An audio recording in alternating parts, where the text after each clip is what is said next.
Hi, Primas. I'm Roxy. And I'm Giselle. And this is the For Las Primas podcast. Welcome back. Welcome back, everyone. Today we're talking about something that literally everyone has felt, but no one wants to admit. See, comparison. Of course, Mal De Ojo. You already know. We've all heard our moms say, don't post the baby without their azabache. The evil eye is just waiting on Instagram. Or you got a compliment from someone and suddenly you're sick, your eyes twitching, or your car doesn't start.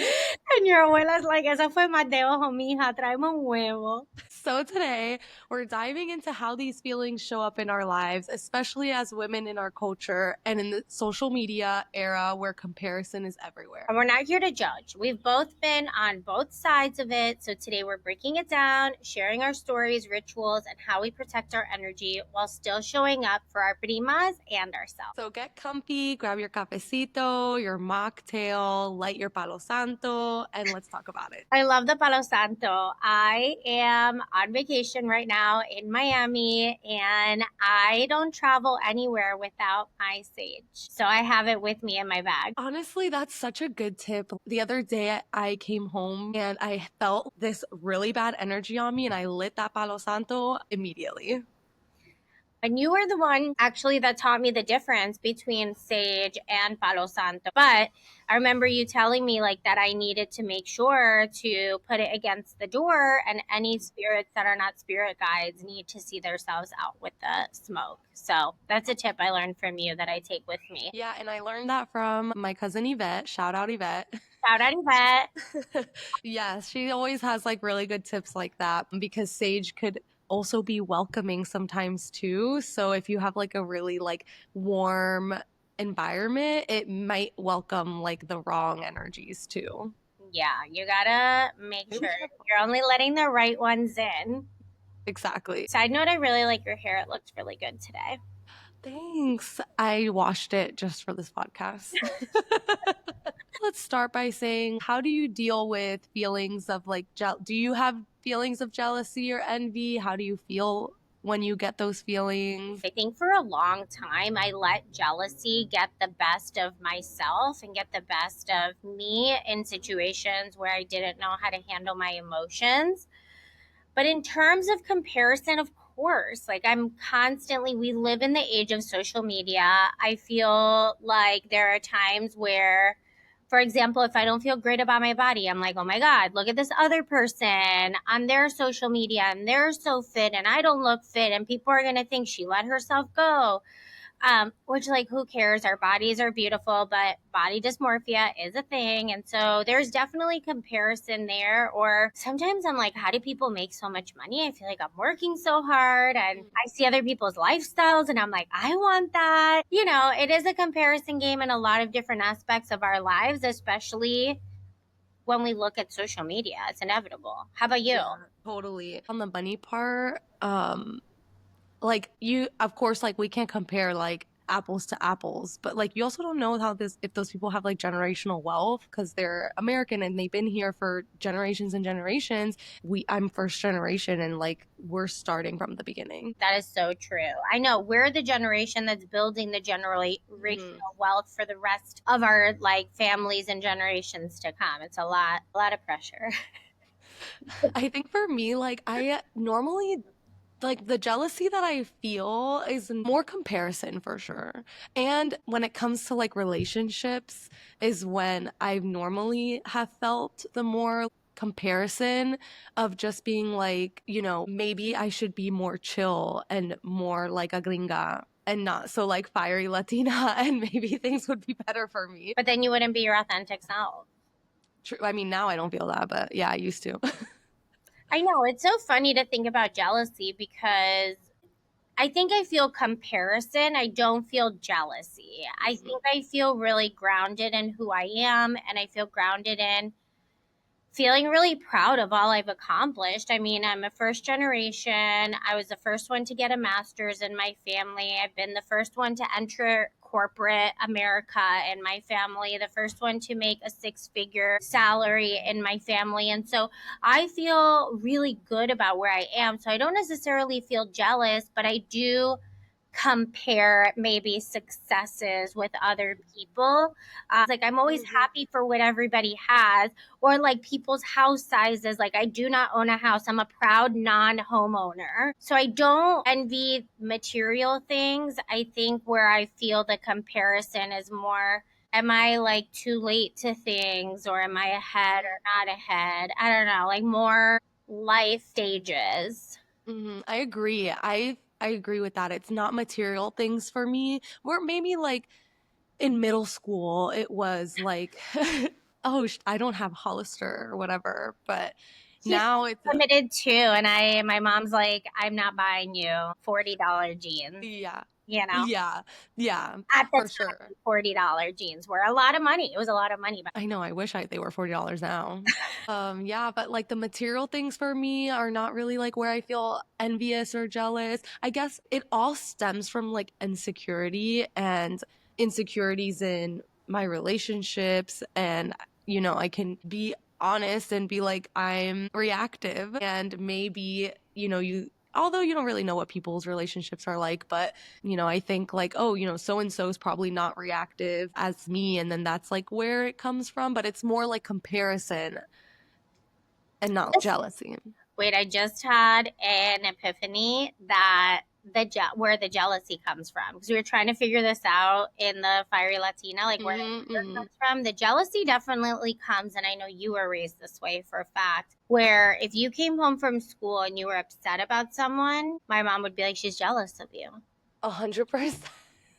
I grew up and everybody couldn't just be jealous of me. Like there could have been just girls that didn't like me, and that's okay. Pero todo el mundo me tenía celos. Esa está celosa. Esa te tiene 100%. envidia. To this day. Well, there are some people that I feel that way about you too. Anyway, Well, I say for you. But isn't it so funny how we can see it from the outside and when you're in it, you're like, what? totally. And like when I was younger with friendships too, like I'm sure my mom saw something so clearly that I couldn't see. I don't buy that they were all jealous, but probably some. 100%. So I know we mentioned in our intro the asabache. Of course, I had one. You had one when we were babies. I still have mine. It's like on a little necklace thing. My son has one. And if for those who don't know what an azabache is, it's a little onyx ball that you would put on your kids in a pin. And there was like a little pin that said, Que Dios te bendiga, God bless me. And then you would put the little azabache, or some people wore it just the little onyx ball on the necklace. But the little onyx ball was supposed to protect you from all evil eye. Yeah, that's so Hispanic. Dios te bendiga. The azabache, it's so important to any child. Like you will never be at a christening of a Cuban child that doesn't have an azabache on, because what is everyone going to give Mal De Ojo To a baby. to a baby? But it's not always bad. Like sometimes Yeah. I think there's like a difference between bad envy, or maybe envy is just negative, but there's like bad envy and good envy. You can still love someone and like over love them and over compliment them and feel really positive about them, but still give a bad vibe. How do we explain that? Yeah, it's envy, girl. That's just what it So is. we have jealousy, comparison, and envy. Yeah, jealousy is fear of losing something, envy, wanting what somebody else has, and comparison, the low key thief of joy. The low key, yeah. I mean, comparison is a thief of joy. My best friend, shout out Eddie, always tells me that, but I still compare. I know it's so hard not to. And like you said, especially with social media and like with our body dysmorphias, all bodies are not meant to be skinny bodies. You know the facts, but still somehow like you just still compare. Totally. There is a level of envy that keeps me going. I would say, like, the more I see other people have or do things, I'm a very competitive person. So I live in that space where competition is healthy for me, and it helps me get to like the next thing that I want to do. Especially like I think about work. If I see that somebody is doing certain things and that they're getting visibility for that, I might try something, not the same thing, but something different to also gain that visibility. So I think there is something positive in a little comparison when it comes to competition, but it can also be very negative. Yeah, I feel like my comparison, or maybe just because I'm more like the area that I live in is really white American, and I feel like it's hard to compete sometimes with people that when they come from completely different backgrounds. Yeah, I think a lot of our jealousy probably with like material stuff and even maybe like my own like competitiveness being a dose of healthy competition or whatever comes from our families really struggling to achieve the things that people who have been here for generations already had. And so I wonder if that kind of psychology has been brought to us as well to say, okay, yeah, you're doing well, but you can always be doing better. Um, Mm-hmm. which I think that can be really negative because then what? You're just never appreciative or enjoying the things that you have. But being first generation, everything for us is achieving the things that weren't achieved before us, like college and a master's, right? You're on that boat right now and buying a house and having a family and affording the vacations and affording the things. And Mm-hmm. I think what's interesting about you and me is that we value such different things in some ways than what our parents do or what our parents have tried to bring us up to appreciate or want to have. That, yeah, I don't know. It's just interesting. Yeah, the silent pressure to have it all. Mm. Hmm. Mm. We want it all. We want it all. So I know we talked a little bit about sage and palo santo to get rid of mal de ojo or evil eye. Is there anything that you, besides that you do, or any limpiezas, any energy cleanings? Yeah, I live very much by the full moon. Not every single full moon, but at least like 3 or 4 full moons a year are really important to me. And I think those are a good time to get rid of things that you don't want and bring in things that you do want. Like at the end of the year, every year, my birthday and the new year are 2 times where I do big rituals. And so this year for my birthday, I did a lot of journaling leading up to it. And so I went up to this mountain near my house and I journaled and I really tried to just, it was very cathartic. I just got rid of so much that I had accumulated through the summer into early fall. And then at the end of the year, my husband and I actually did this ritual where we wrote down 10 things that we wanted to do in the new year. Like, whether it was all personal things that you wanted to improve on. And 10 days before the new year, we would burn one. And then the universe gave us the thing that we needed to work on the most. Oh, Um, that's cool. I'm really big on cleaning out energy. I clean clean out clothes. Like if I haven't worn it in a year, it's out. If somebody gave it to me and it doesn't feel right when I wear it because clothes has a lot of energy, I don't keep it. I just Literally, my mom says that. She's always like, don't take clothes from anyone. That's like a big thing from her. I know, but like sustainability and thrifting is also important. She hates thrifting. So She's like the energy. Furniture, forget it. no, and I think too, mal de ojo is something that is so prevalent in our cultures. Like we Hmm. talk about comparison and jealousy and all of these things, but at the root of it all is mal de ojo. Like I have my eye tattooed on me that I got when I was 19 years old because it was such a big part of what I was raised learning and knowing about. And I use it if I feel bad energy, I just like rub the eye and Mm. I'm saying things in my head where I'm like, I don't want your energies. Whatever you're thinking does not like Hmm. stick to me. Yeah, that's good. So all of my cousins, we all have this necklace that we wear, and it's like our Mar de Ojo necklace, which at first I was like, what are we even wearing? Because we've been wearing this necklace since we were kids, and I still have it today. But That necklace too. oh yeah, that's right. Eyes. So So did you know the origin of those eyes? I had to look it up because I was like, what the heck are we wearing? Los Ojos de Santa Lucia. Yes, Santa exactly. Lucia was a caretaker. She's like a saint that was like the caretaker of eyes and vision. And so the reason I have that, you guys have it for Mal de Ojo. I have that because I had a lot of eye issues when I was young. And so my great grandma got it for me as a way to like bless me and take care of my eyes and take care of las malas vistas, which malas vistas are like bad eyes that you might have on you. So I have one too. Yes, yeah. So we wear it for like protection for like the bad eyes on you. But mine did break a couple times. I've had to buy new ones. Like new necklaces for it. No, like the eyes broke in half. So maybe my mom's onto something. Wait, spill. Like when was the last time? Um, oh God, I can't even remember what I was doing. Like, I think I was like somewhere, like maybe on vacation or something like that, and it broke in half, it snapped in half. That is insane. I might have not snapped, but that's crazy that they just snapped in half. Yes. A couple of my cousins have also snapped. So they say with those, like anything that you wear as protection, whether it's a bracelet, if it snaps, that means that somebody has given you mal de ojo or bad vibes and that it's broken. And when it breaks, it's like released you of that bad vibe. Yeah. Usually every time I buy something with the little blue eye, it breaks immediately.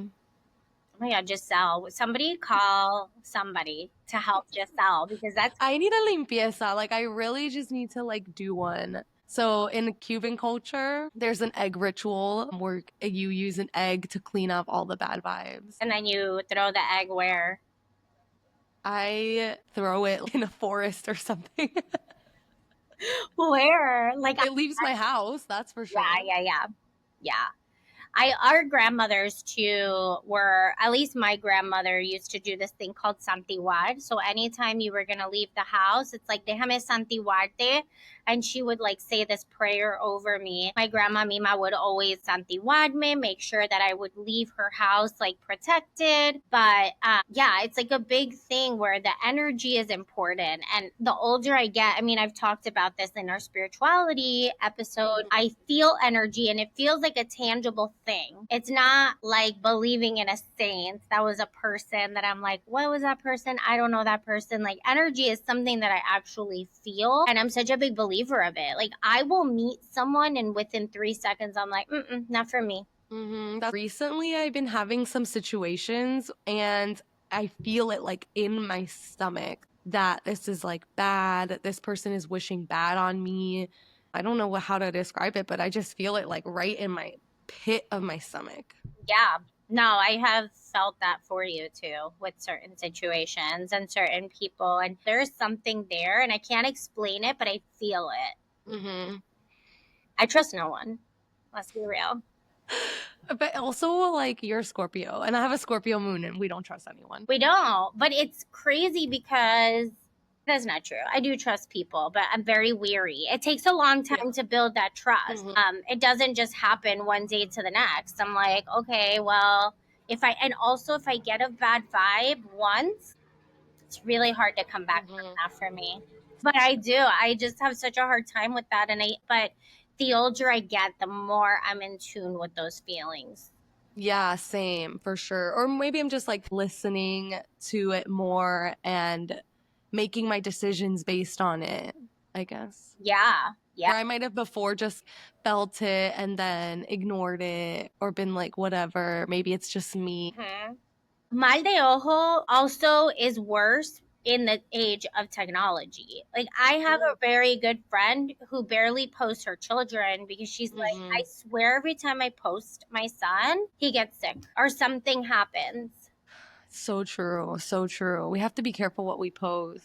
We have to be careful what we post. I do a lot of close friends with my son, and sometimes I do post him, but I do a lot of rituals for him. There's always going to be haters, and there's always going to be people giving you evil eye. And I don't know, like you said, if it's just the way we were raised to believe that like it's associated with jealousy and envious. But I do feel like there are people out there who see you succeeding and see you doing what you're doing, and they don't like it for whatever reason. Yeah, or they want what you have. That's what it is. Like they may not want to do the exact thing that you're doing, but they want what you have for sure, which is hard. Like I've had a few people in the past make comments about my relationship with my husband and how it's such a great relationship and I want that. And I'm like, yeah, I do have a great relationship with my husband, but that didn't just happen. That took years of therapy, commitment, communication, hard conversations, difficult moments, big challenges. I mean, you've lived through my whole relationship with my husband, and I think you're one of the few people that wouldn't be like, oh, you guys just got that overnight. You're like, oh no, like you guys have worked for that because it wasn't always rainbows and butterflies, but I do have a great relationship with him now. So a lot of people will be like, you and your husband are goals, your goals. And I'm like, yeah, well, get to stepping, get to doing it because it didn't just happen overnight. Yeah, 100%. With relationships, my mom would always tell me that. Like, she's like, De Ojo, you guys have so much Mal De Ojo. But yeah, I mean, my husband has worked hard for everything that he has. Our relationship is always this, like, growing. We're always growing. And that's how you have to be. Totally. Yeah. And I think also people don't always know, like they just want the success and it's a Hmm. shortcut, but really it takes a long time to get to where you want to go. It takes a long time to achieve what you want in your career or do the things you want to do. People don't know, like they can't appreciate your journey and how you've gotten Hmm. somewhere because they haven't gotten there. It's also like that saying, like, you have more friends when you're happy and successful and less friends when you're at your rock bottom. I didn't know that phrase. You heard that before? It's like everybody wants to be your friend when you're successful. Oh yeah. Yeah. Also, like starting this podcast was hard for us, you know? And we're in social media, like, we're not the first Latina podcast duo, but there's space for everyone, and which is why we keep going. And speaking of comparison, yeah, that's one thing that I think both of us are overcoming too. This is our passion project. This is our baby because we love talking about this stuff. And it takes a lot of guts. It took a lot of guts and a lot of planning, and it takes a lot of sacrifice to make it happen. But people still like to hate on it or like don't Mhm. get it or like, oh yeah, your thing, your little thing with your friend. It's hard not to compare yourself to what you're seeing on social media, for sure. Yeah, social media is just so toxic and it's so inevitable and it's so inescapable. But I think one thing that I always try to do is reframe and remember that things are not real. But there's room for everybody. Like why am I comparing myself? There's room Mhm. for everybody. There's room for everyone to be successful. There's room for everyone to have a different voice. And what I try to do is really not get stuck in the negative and just focus on the thing that's going to keep me moving forward. Yeah, I think also becoming more confident in myself, one, and two, just remembering that I need to mind my business, stay in my lane, and keep going are things that I remind myself to think about whenever a feeling of comparison comes up. I love that. You're your own person and you're always going to have a different perspective from the next Hmm. person. And that's great. There's a reason there's so many people in the world doing so many amazing things. Like everyone is different and everybody brings something different to the table. We're the perfect example. There's no two Latinas doing the same thing. There's just not. Hmm. Well, this was interesting. I think it's a good first conversation in thinking about protecting your peace, comparison. I mean, our Yeah. culture is so big on Mal de Ojo, and the reason Mal de Ojo exists is because of different energies, because of comparison, because of envy, and how we navigate that is, I think, changes in different stages of our life. Like the younger you are, the harder it is to overcome. Whereas you're in your 30s now, we're in our 30s now, and we're kind of like, yeah, there are things that I do maybe feel a little bit jelly about sometimes, but not usually. Why was it so harder before? Maybe because we were just getting to know ourselves. Because for me and my, like, I think that it really does stem from your own insecurities. You're projecting your own insecurities onto what you're seeing, and which is why you feel jelly. What is it called when you like flip the script and you just are not jelly of anything? Like I don't know. When I now that I'm thinking deeper about this, what is the last time I was actually jealous of someone? And I really don't know. I'm just very happy with what I have. Like Mm-hmm. Mm-hmm. other than in my career sometimes where I'm like, maybe I should be further ahead, I don't really get those feelings at this point in my life right now. Yeah, 100. I agree with that. When I was writing the notes too, like I'm like, okay, let's talk about the last time that we felt jealous or what do we do when we feel jealous. And I was like, I don't really know when was the last time I truly felt like I want that from someone. Like it's been a really long time. I probably at the early stages of my relationship with my husband due to the insecurities that I had in our relationship. Then once I feel more secure with him and our relationship grew and blossomed into what it is, completely went away. I also am a firm believer that the stronger your intuition is and the more you lean into yourself and your authenticity and your ancestral energy, more your spirit guides are guiding you.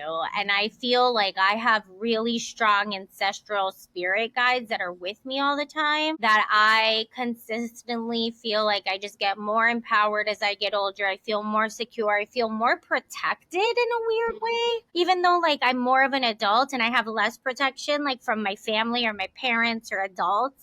I mean, I am the adult. Like physical protection. Yeah, like I feel like I have so much Protection. spiritual protection that I don't really feel like anybody can enter that bubble of myself. I have to explain Like it. penetrate that bubble. Yes, exactly. Yes, because It up. that is what I felt when this thing happened to me was that person was trying to penetrate my protective aura, bubble, protective whatever it is that my spirit guides have on me. I felt that was like trying to be penetrated. You cannot penetrate this. Period.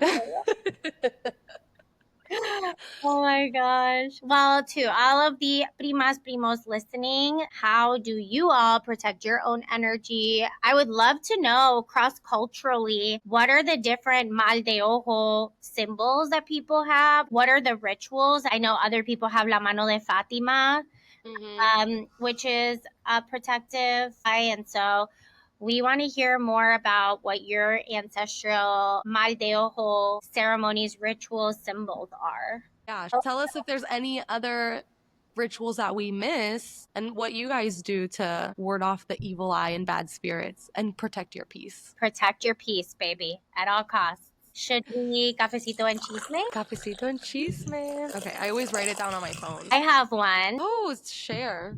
I'm going to be the one to share the Blake Lively, Justin Baldoni drama tea today. It looks like Miss Taylor Swift is no longer Khaleesi's dragon in her own analogy, huh? Why?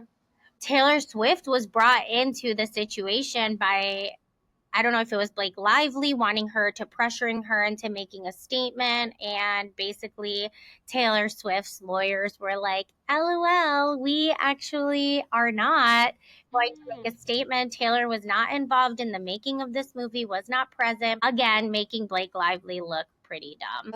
I cannot wait for this trial. For the record, Giselle and I believe women, and we are so pro woman. There also needs to be evidence, or there needs to be at least a case made. Mm. Blake Lively just has too many lies everywhere. Well, I also think that Blake Lively is using the backs of these women who have come out on the Me Too cases and using that to spin a narrative, which is really sick.